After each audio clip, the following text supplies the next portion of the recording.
আল্লাহ তাআলা বলেন মিনহা খালাকনাকুম, এই মাটি থেকে তোমাকে সৃষ্টি করেছি, ওয়া ফিহা নুঈদুকুম, এই মাটির মধ্যেই তোমাকে রেখে দিলাম, ওয়া মিনহা নুখরিজুকুম তারাতান উখরা, আর এই মাটি থেকে আবার তোমাকে পুনরুত্থান, বাংলাতেই তো বললাম, এই মাটি থেকে তোমাকে বানাইছি, এই মাটির মধ্যেই তোমাকে রাখলাম, আবার এই মাটির থেকে আবার তোমাকে পুনরুত্থান হতে হবে। তাহলে বোঝা থাকলে বলেন, আমাদেরকে যে বানাইছে সৃষ্টিকর্তা আমাদের আল্লাহ, কোন উদ্দেশ্য আছে না নাই? আমাদের প্রতি কোন উদ্দেশ্য আছে না নাই? আছে। সেই উদ্দেশ্য আর সেই সাবজেক্টটার উপরেই আমি আবার হাদিস পড়েছি। হাদিসের মধ্যে নবী রাহমাতুল্লিল আলামিন বলেন, হাসিবু ক্বাবলা আন তুহাসিবু, তোমরা হিসাব কিতাব করে নাও হিসাব কিতাবের সময় আসার আগে। ওয়াজিনু ক্বাবলা আন তুওয়াজিনু, আর তোমরা দাড়ি পাল্লায় ওজন করে নাও ওজনের পাল্লা কায়েম করার আগে। বুঝতে পারছেন তো কথাটা? তোমরা হিসাব নিকাশ করে নাও, সাদা মাঠা বাংলা মাতৃভাষায় বলতেছি, তোমরা হিসাব কিতাব করে নাও হিসাবের দিন আসার আগে, আর মাপামাপি যা করার আছে করে নাও দাড়ি পাল্লায় উঠার আগে। কথা বুঝাতে পারলাম? মেরে মহতারাম, হিসাব কিতাব করে নাও হিসাবের দিন আসার আগে, মাপামাপি করে নাও মাপার দিন আগে। এখানে যারা হজ করছেন তারা জানেন, বা বিদেশ সফর যারা করছেন তারা জানেন, বিমানে ইমিগ্রেশনের মধ্যে যখন ঢোকা যায় তখন লেখা থাকে গালফিয়ারে এত 48 কেজি, আরেকটাতে 45 কেজি, আরেকটাতে 42 কেজি ওজন দেওয়া আছে না, যে এই পরিমাণ মাল সে নিতে পারে। এর উপরে যদি 1 কেজি মাল বেশি হয়, হাজি সাহেব বাংলাদেশি টাকা রেখে দিবে না, নিতে দিবে, আপনি কয় কেজি নেন। কিন্তু গত 2023-এর হজের মধ্যে আমি হিসাব করলাম, যে বললো যে হুজুর 1 কেজিতে 1 কিলোতে বাংলাদেশি টাকার 600 টাকা লাগবে। তাহলে এইটা পার করে আনতে একটা জায়নামাজ কিনছেন 600 টাকা, 400 টাকা, ওটা পার করতে লাগবে 600 টাকা। তাহলে ওই জায়নামাজ নিয়ে আসবেন না, এয়ারপোর্টে ফেলে দিয়ে আসবেন। কথা বুঝতে পারেন? মেরে মোহতারাম, ওজনের পাল্লায় ওঠার আগে আমাকে ওজন করতে বলছেন কে? যিনি রাহমাতুল্লিল আলামিন নবী, তিনি বলছেন আমার উম্মত হিসাব কিতাবের দিন আসার আগে তোমাকে হিসাব কিতাব করে নিতে হবে। ওজনের পাল্লায় ওঠার আগে তোমার আমলকে ওজন করে নিতে হবে। এই কথা কি মিথ্যা? কিন্তু আমরা তো সতর্ক হইনি। আমরা তো বড় চমৎকার একটা কথা বলে দেই, আমরা কিন্তু এই কথা অনেকেই শুনেছি যে নবীরা পর্যন্ত আমাদের এই নবীর উম্মত হওয়ার জন্য দরখাস্ত করছে। শুনি না এই কথা? বলেন তো। শুনেছি। কেন এই নবীর উম্মতের এত দাম কেন? পৃথিবীর মানচিত্রে সব থেকে কম বয়সে নবুয়ত পেয়েছিলেন, মাত্র 13 বছর বয়সে নবুয়ত পেয়েছিলেন। কেউ বলতে পারবেন কোন পয়গম্বর? হযরতে সুলাইমান আলাইহিস সালাতু ওয়াস সালামের আব্বা। কি নাম? দাউদ। কি নাম? দাউদ আলাইহিস সালাম নবুয়ত পেয়েছিলেন মাত্র কত বছরে? 13 বছর বয়সে নবুয়ত পেয়েছেন। নবুয়ত পাওয়া মাত্রই তিনি আল্লাহর কাছে কোশ্চিন করছেন, আল্লাহ বনি আদম মানে আদমের সন্তান, আমরা সবাই আদম আলাইহিস সালামের সন্তান না?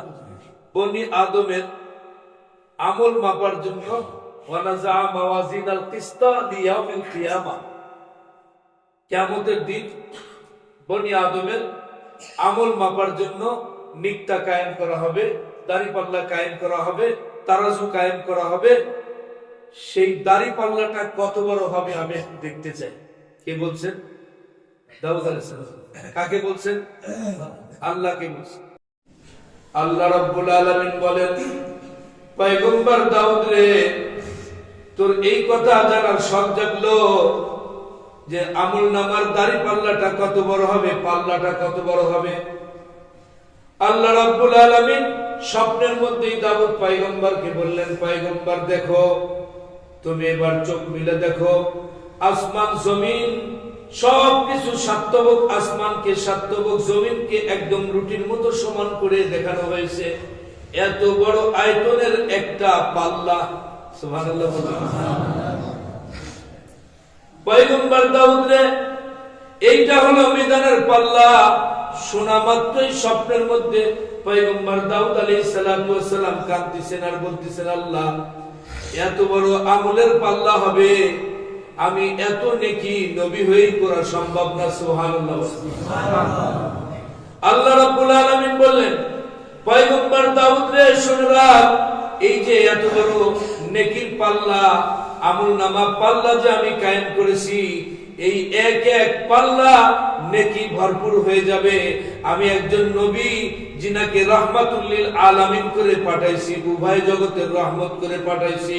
রহমতের নবী, দয়ার নবী, মায়ার নবী মুহাম্মদ মুস্তাফা সাল্লাল্লাহু আলাইহি ওয়াসাল্লাম, তিনার উম্মত একবার সুবহানাল্লাহ বলবে, তামলাউস সামাওয়াতি ওয়াল আরদ, বলেন সুবহানাল্লাহ। একবার আলহামদুলিল্লাহ বলবে, তামলাউস সামাওয়াতি ওয়াল আরদি। একবার এই নবীর উম্মত বলবেন আলহামদুলিল্লাহ, বলেন আলহামদুলিল্লাহ। আসমান জমিনের ফাঁকা জায়গা এরকম মিজানের পাল্লা একবার আলহামদুলিল্লাহ বললে ভরে যাবে। আলহামদুলিল্লাহ, আল্লাহু আকবার। তামলাউস সামাওয়াতি ওয়াল আরদি।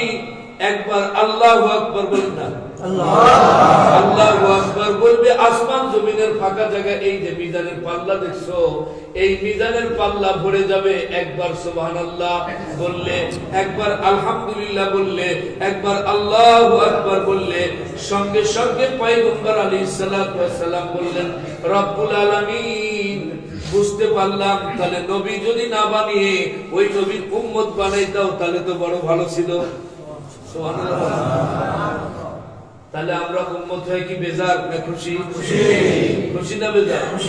সারা জীবনের প্রশ্নের উত্তর পাইলেন কিনা বলেন? যে নবীর উম্মত হওয়াটাই টাফ ছিল। আল্লাহ তাআলা নবীদেরকে যেরকম বাছাই করেছে, এই নবীর উম্মতকেও আল্লাহ তাআলা বাছাই করেছে। মেরে মুহতারাম, তাহলে আমরা উম্মত হতে পেরে খুশি না বেজার? খুশি না বেজার? কিরকম খুশি? এর থেকে কোনো খুশি হতে পারে? নবী স্বপ্নের মধ্যে কাঁদতেছেন, কোন নবী? মুখস্থ রাখেন। কত জীবনে খেলোয়াড়ের নাম মুখস্থ করলেন, কত কিছুর নাম মুখস্থ করলেন, একটা নবীর নাম মুখস্থ করলে বললে এই ছিল তো আপনি মা বাবা হইতে পারেন। কথা বলেন, আপনি সেই নবীর উপরে ঈমান আছে কি আনে নাই? ঈমানে মুফাসসিরের মধ্যে বলছি কি, ওয়া রুসুলিহি, আল্লাহ কর্তৃক যত নবী রাসূল আল্লাহ তাআলা পাঠাইছেন সবার উপরে আমরা ঈমান আনছি। কথা বলেন ঠিক? পয়গম্বর দাউদ আলাইহিস সালাতু ওয়াস সালাম আল্লাহ রাব্বুল আলামিনকে প্রশ্ন করে বসলেন, রব্বুল আলামিন এত বড় নেকির পাল্লা কেমন করে ভরতে পারবো নেকি দ্বারায়?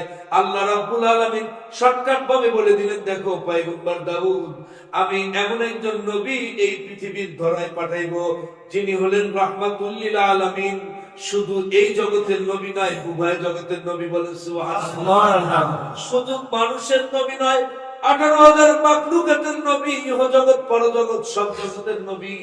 সেই নবীর এক একজন উম্মত একবার সুবহানাল্লাহ বলবে, এরকম মিজানের পাল্লা ভরে যাবে। সুবহানাল্লাহ। একবার আলহামদুলিল্লাহ বলবে, মিজানের পাল্লা ভরে যাবে। আলহামদুলিল্লাহ। একবার আল্লাহু আকবার বলবে, এরকম মিজানের পাল্লা আমি আল্লাহ ভরে দিব। আল্লাহু আকবার। মুহতারাম, এই নবীর উম্মত হয়ে মাত্র হায়াত পেয়েছি কত? 60-70। কথা বলেন, এটা গড়াই, কিন্তু একদিনের বাচ্চাও তো মারা যায়। কথা বলেন, আবার 70-এর ঊর্ধ্বেও তো মানুষ আছে।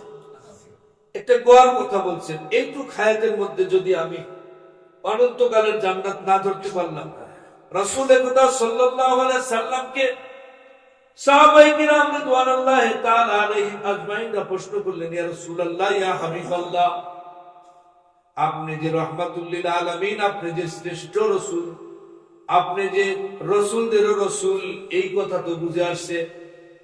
আপনি সেদিন বলতেছিলেন যে সর্বপ্রথম কিয়ামতের ময়দানে আল্লাহ রাব্বুল আলামিন আমার সুপারিশের পরে হাসরের বিচার শুরু করবেন। এরপরে বিচার যখন শুরু হয়ে যাবে, সমস্ত নবী রাসূল পর্যন্ত পেরেশান থাকবে, সমস্ত উম্মত পেরেশান থাকবে।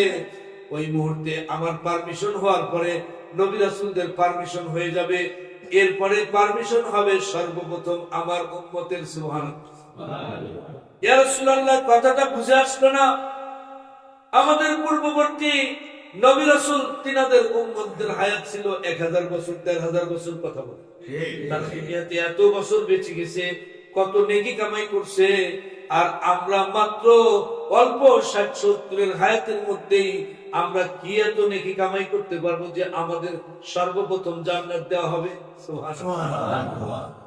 রাসূল খুদা সাল্লাল্লাহু আলাইহি সাল্লাম ওই মুহূর্তে সূরা কদরের আয়াত প্রাপ্ত হলেন, লাইলাতুল কদরি খায়রুম মিন আলফি শাহর। এমন একটা রাত্রি এই উম্মতের ভাগ্য রজনীতে আল্লাহ রাব্বুল আলামিন লিখে রাখছেন, যেই রাত্রির ইবাদত সহস্র মাস অপেক্ষা বেশি উত্তম। সুবহানাল্লাহ।